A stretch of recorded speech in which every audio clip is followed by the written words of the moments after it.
Boa noite, irmãos e irmãs da Igreja Família Cristã, os demais irmãos também que têm nos acompanhado pelo YouTube, pelo Facebook, de outros estados, outras denominações, congregações.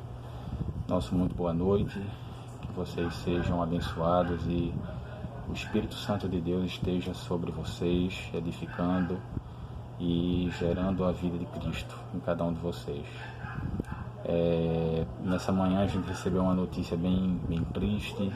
Eu venho aqui em nome da Igreja Família Cristã prestar mais uma vez os nossos sentimentos, as nossas condolências à família de Iracema, que nessa manhã perdeu o seu tio pai, né? Ela considerava tio pai.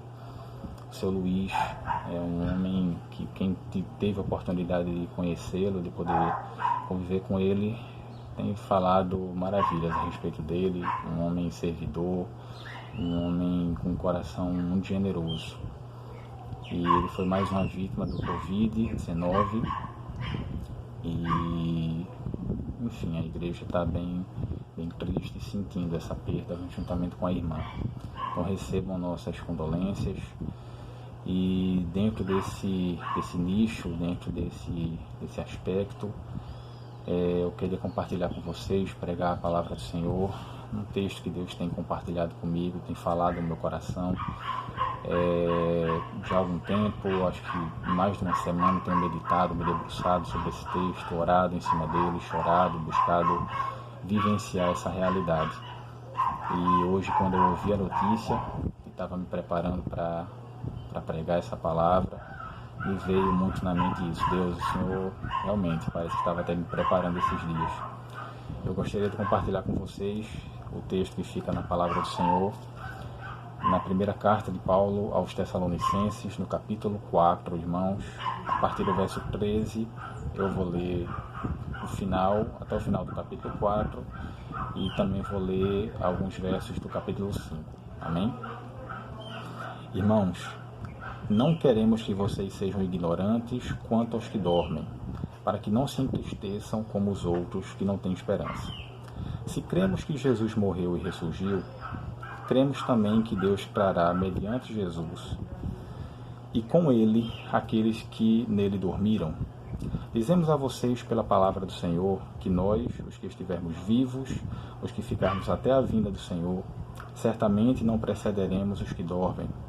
Pois dada a ordem, com a voz do arcanjo e o ressoar da trombeta de Deus, o próprio Senhor descerá dos céus, e os mortos em Cristo ressuscitarão primeiro. Depois nós, os que estivermos vivos, seremos arrebatados, com eles nas nuvens, para o encontro com o Senhor nos ares. E assim estaremos com o Senhor para sempre. Consolem-se uns aos outros com essas palavras, irmãos. Irmãos, quanto aos tempos e épocas, não precisamos escrever-lhes, pois vocês mesmos sabem perfeitamente que o dia do Senhor virá como ladrão à noite. Quando disserem paz e segurança, a destruição virá sobre eles de repente, como as dores de parto à mulher grávida, e de modo nenhum escaparão. Mas vocês, irmãos, não estão nas trevas para que esse dia os surpreenda como ladrão. Vocês todos são filhos da luz, filhos do dia. Não somos da noite nem das trevas. Portanto, não durmamos como os demais, mas estejamos atentos e sejamos sóbrios. Pois os que dormem, dormem de noite, e os que se embriagam, embriagam-se de noite. Nós, porém, que somos do dia, sejamos sóbrios, vestindo a couraça da fé, do amor e o capacete da esperança da salvação. Porque Deus não nos destinou para a ira, mas para recebermos a salvação por meio de nosso Senhor Jesus Cristo. Ele morreu por nós, para quer estejamos acordados, quer dormindo, vivamos unidos a Ele. Por isso, exortem-se e edifiquem-se uns aos outros, como de fato vocês estão fazendo.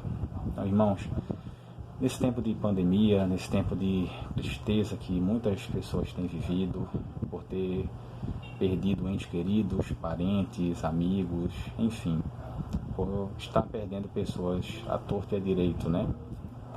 Não só para a Covid-19, mas para qualquer outra espécie de doença ou fatalidade que venha a acometer nesses dias, esse texto ele sempre lembra ao meu coração que o cristão ele tem uma perspectiva da morte diferente das demais pessoas. No início do texto, Paulo, ele escrevendo aos Tessalonicenses, diz para que eles não sejam ignorantes no tocante aos mortos, ou seja, aqueles que dormiram, aqueles que se foram do Senhor, para que eles não tivessem uma tristeza igual a daqueles que não têm esperança.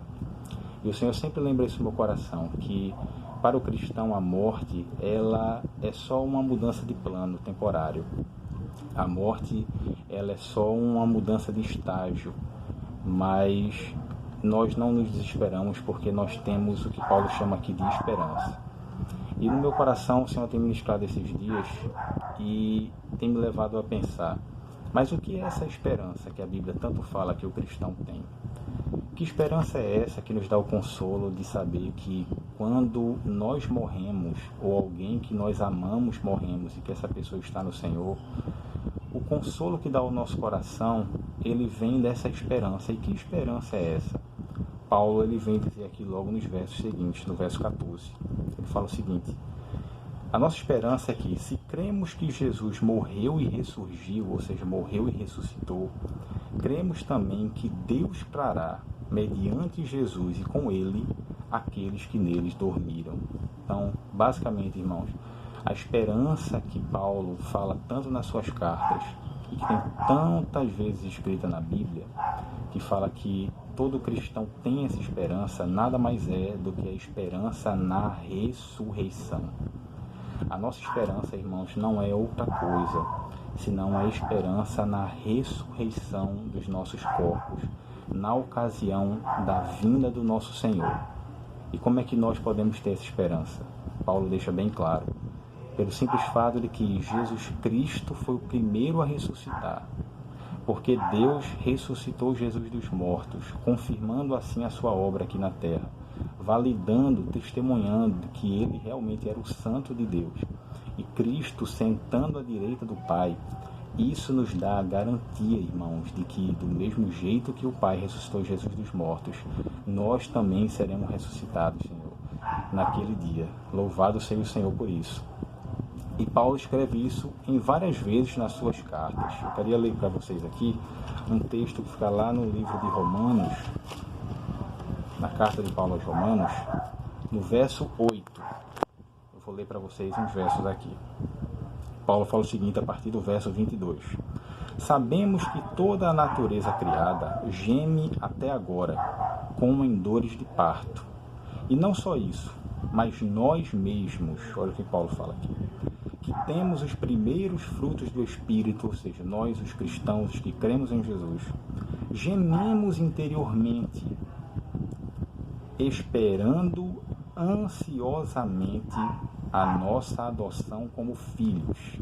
Aí ele fala, a redenção do nosso corpo, ou a ressurreição, ou a glorificação do nosso corpo. Agora preste atenção no que ele fala no verso 24. Pois nessa esperança fomos salvos. Paulo está escrevendo para os romanos, como escreveu para os tessalonicenses, como Deus está falando para nós aqui agora, que não há outra esperança para o cristão. Nós não devemos colocar nossa expectativa, nós não devemos colocar nossa esperança em outra coisa senão na provisão e na providência gloriosa de Deus, de que porque ressuscitou Jesus Cristo dos mortos, Ele também vai nos ressuscitar dos mortos, e os nossos corpos não serão mais suscetíveis à morte, à doença, à praga, a cansaço, porque Ele mesmo vai glorificar os nossos corpos na ocasião da sua vinda. E era isso que Paulo tinha como maior anseio da sua vida, irmãos. É isso que Paulo ele mais desejava na sua vida. Tudo que Paulo fazia, tudo que Paulo pregava, tudo que não apenas Paulo, os outros apóstolos, os patriarcas no Antigo Testamento, todos aqueles que colocavam a sua esperança em Cristo, eles não esperavam outra coisa senão isso, a ressurreição dos mortos. E é essa a nossa esperança, irmãos. É isso que deve encher o nosso coração de alegria, consolo e gozo. É quando nós pensamos que Deus vai cumprir a sua promessa plenamente, salvando as nossas vidas plenamente, na ocasião da sua vinda, quando Ele glorificar e ressuscitar os nossos corpos, tornando assim eles gloriosos. Essa é a esperança que deve consumir o coração de cada um dos irmãos, de cada uma das irmãs. E por que eu estou falando isso? Por que é que Deus tem ministrado tanto isso em meu coração? Porque Deus ele tem me dado uma clareza de que um dos propósitos dele nesse tempo de coronavírus, irmãos e irmãs, é redirecionar o coração da igreja para essa esperança. O desejo do Senhor é que nós lembremos qual é a esperança do nosso chamamento. Eu acabei de falar para nós aqui. Qual é a esperança do nosso chamamento? É a esperança de que na vinda do Senhor Ele vai restaurar todas as coisas, o que inclui também os nossos corpos. Essa deve ser a nossa grande expectativa e esperança. Mas infelizmente o que muitas vezes nós temos visto nos últimos anos, nos últimos tempos, sobretudo no modo de vida da igreja, é que nossa esperança, na maioria das vezes, não está nessa verdade, mas a nossa esperança está em que Deus solucione ou resolva nossos problemas nessa vida temporal. O que é esperança? Esperança no original grego, ela tem uma ideia de uma ardente expectativa de receber algo.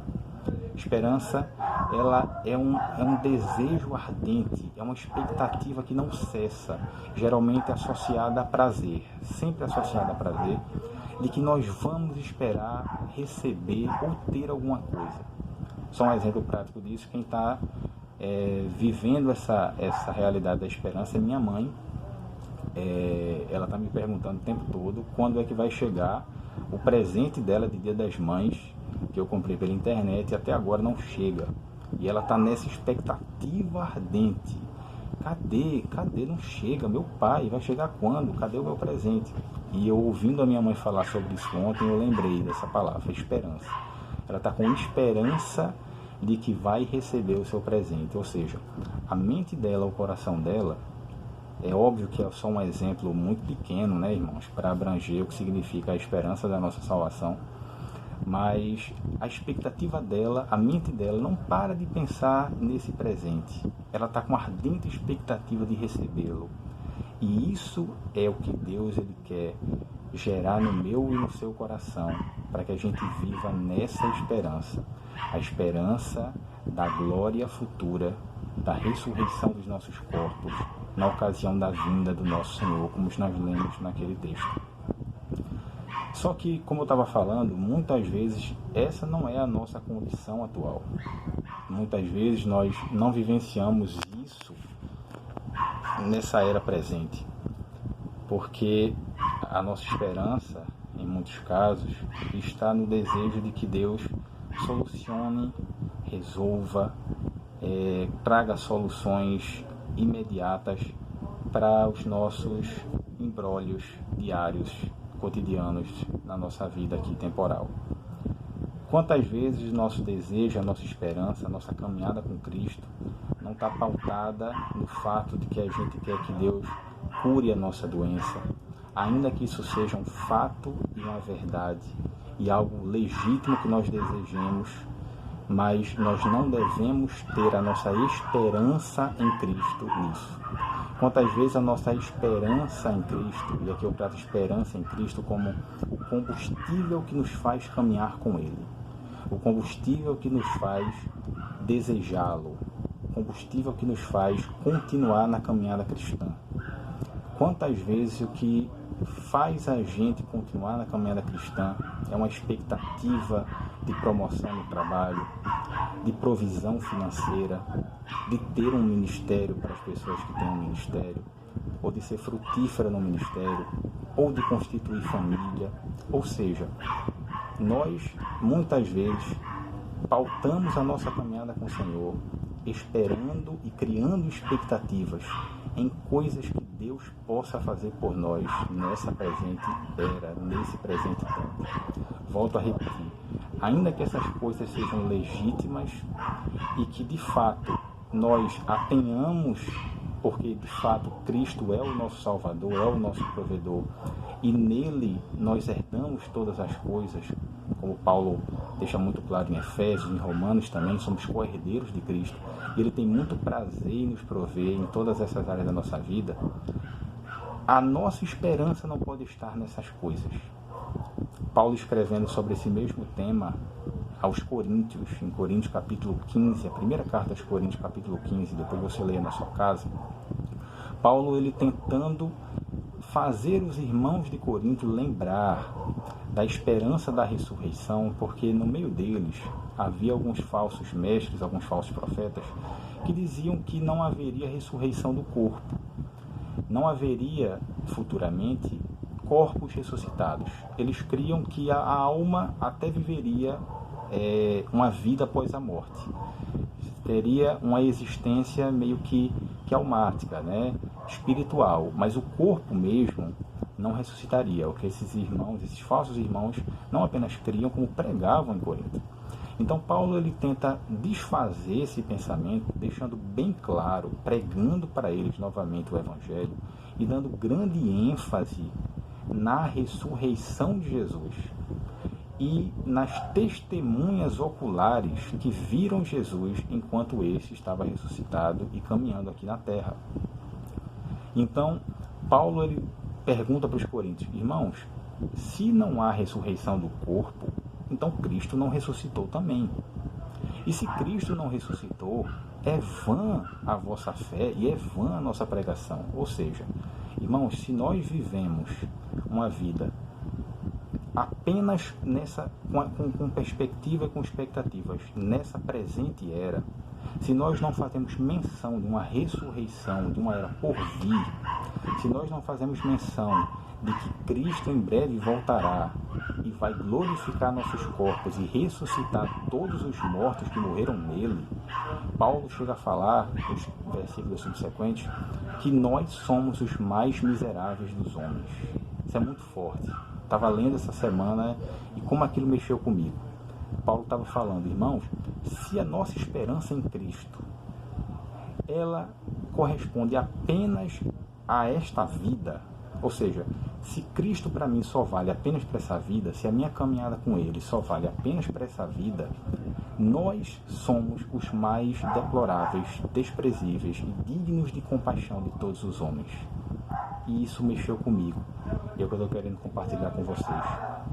Irmãos, Deus está falando para nós que se a nossa esperança, expectativa, anseio nele se limita apenas a vivermos uma boa vida nesta era, nesses 70, 80, 90 anos que vivemos aqui, a palavra de Deus diz que nós somos os mais dignos de pena, mais dignos de compaixão de todos os homens. O pastor pregou na quinta-feira, eu ouvi a mensagem dele, ele falou um pouco sobre ansiedade. Pouco não, ele fez uma explanação sobre ansiedade, palavra brilhante, por sinal, muito edificante.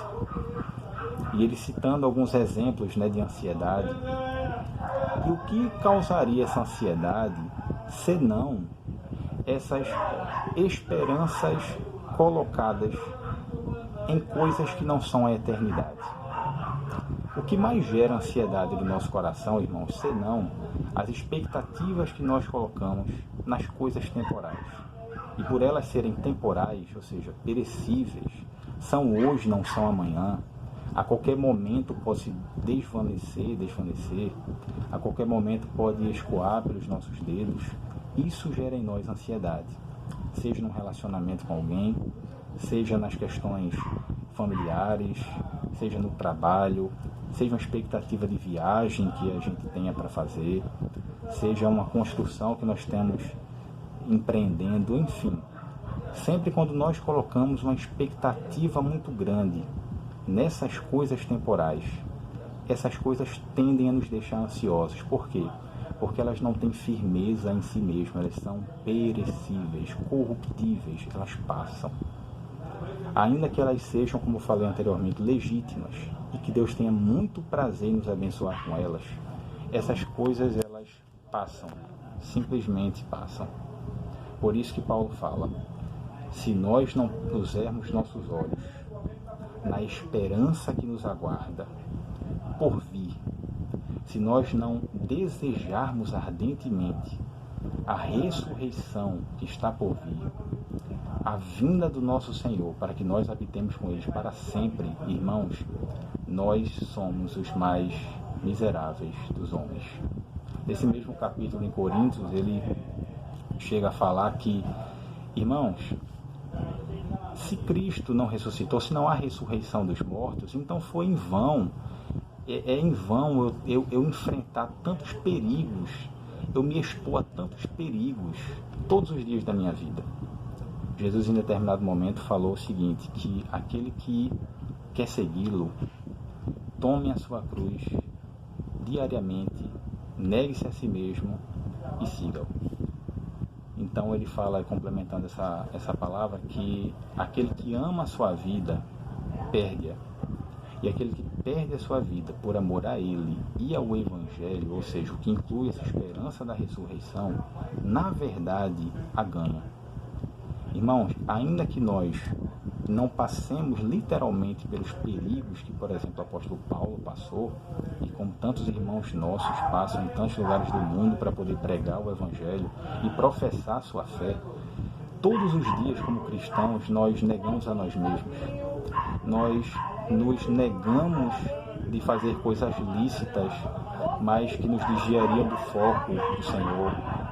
Nós nos negamos de ir a lugares porque o Senhor não quer que nós vamos àqueles lugares. Nós nos separamos de determinadas pessoas por elas serem danosas para a gente, para a nossa caminhada cristã. Nós muitas vezes negamos propostas melhores de emprego, que poderíamos ganhar bem mais, mas por entendermos que talvez aquele bem mais roubaria o nosso coração e desviaria o nosso foco do real propósito em Cristo Jesus, nós dizemos não. Ou seja, todos os dias de alguma forma a gente se nega, todos os dias de alguma forma a gente diz não a nós mesmos.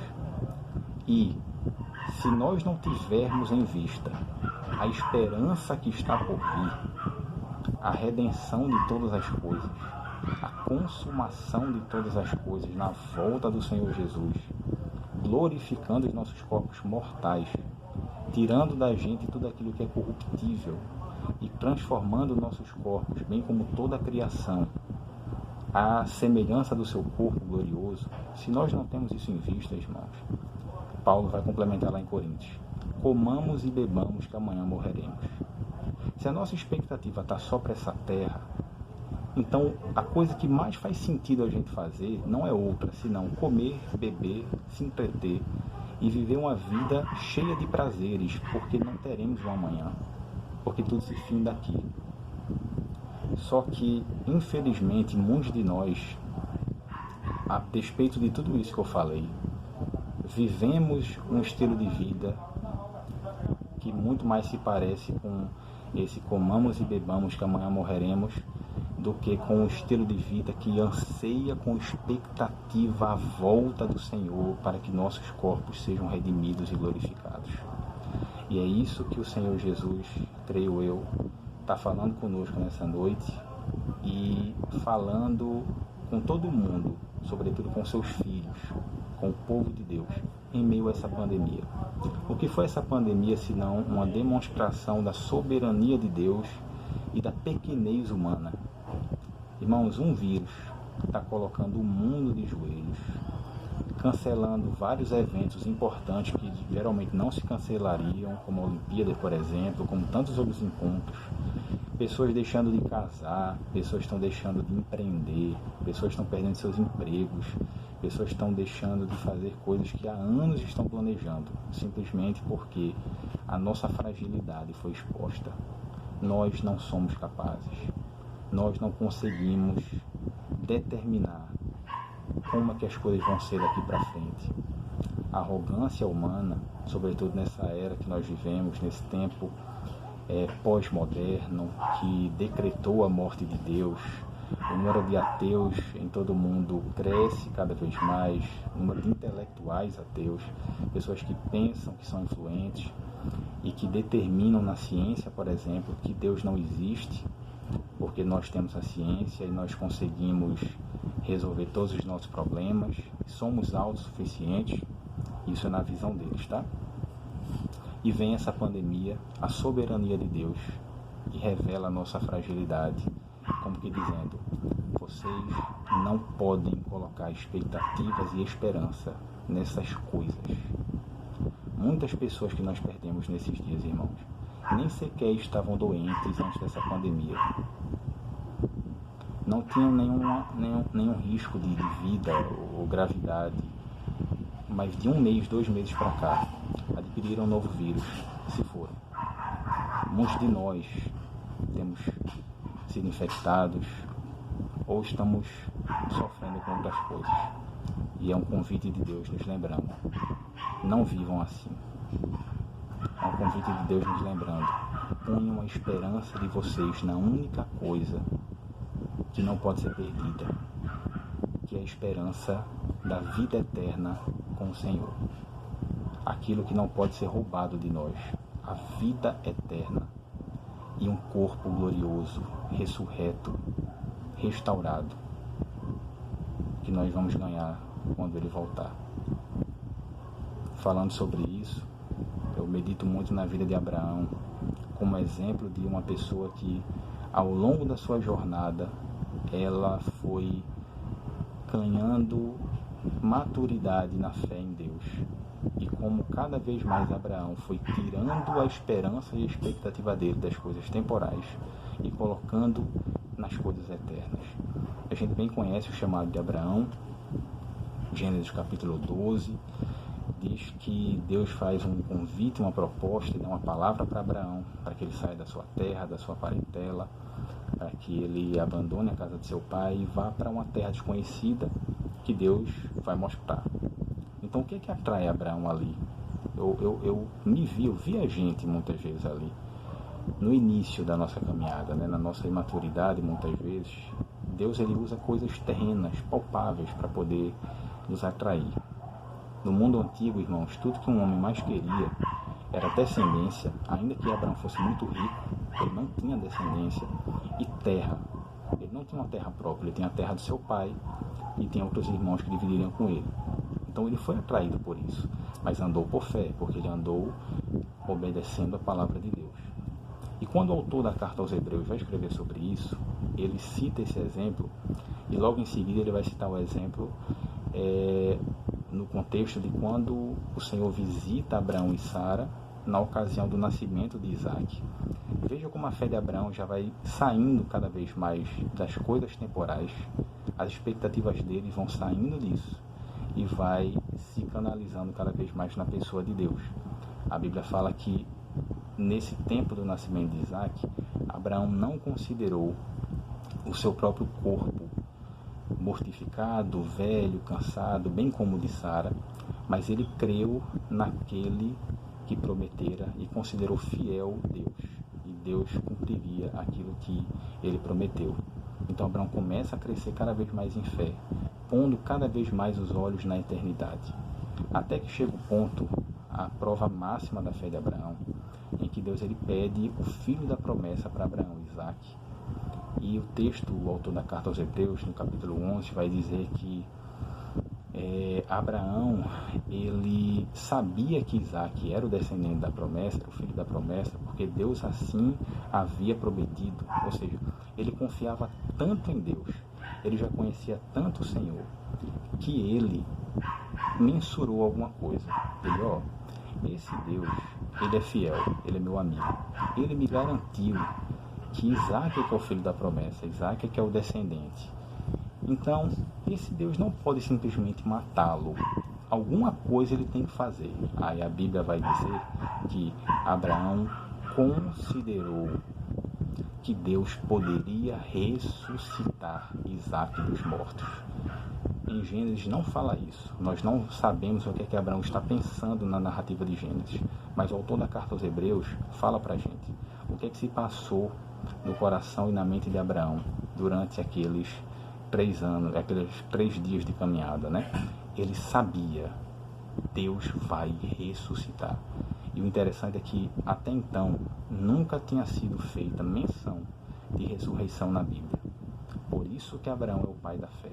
Ele foi o primeiro que viu a ressurreição.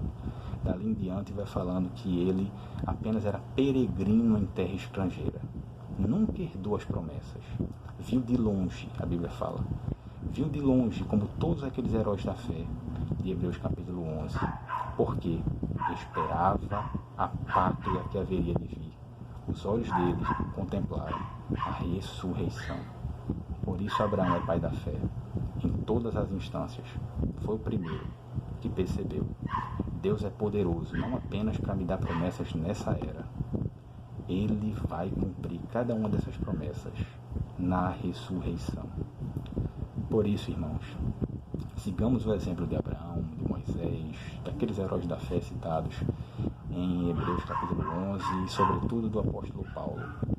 E tenhamos em vista que a nossa esperança está na ressurreição dos mortos, não por causa da ressurreição em si, mas porque é na vinda do Senhor Jesus, é quando o nosso Senhor voltar, é quando o nosso Senhor estabelecer o seu reino eterno na terra, que nós seremos glorificados e nossos corpos ressurretos, e para sempre estaremos com o Senhor. Paulo termina dizendo, verso 30 no 1 Tessalonicenses, como eu estava lendo, capítulo 5, ele fala o seguinte: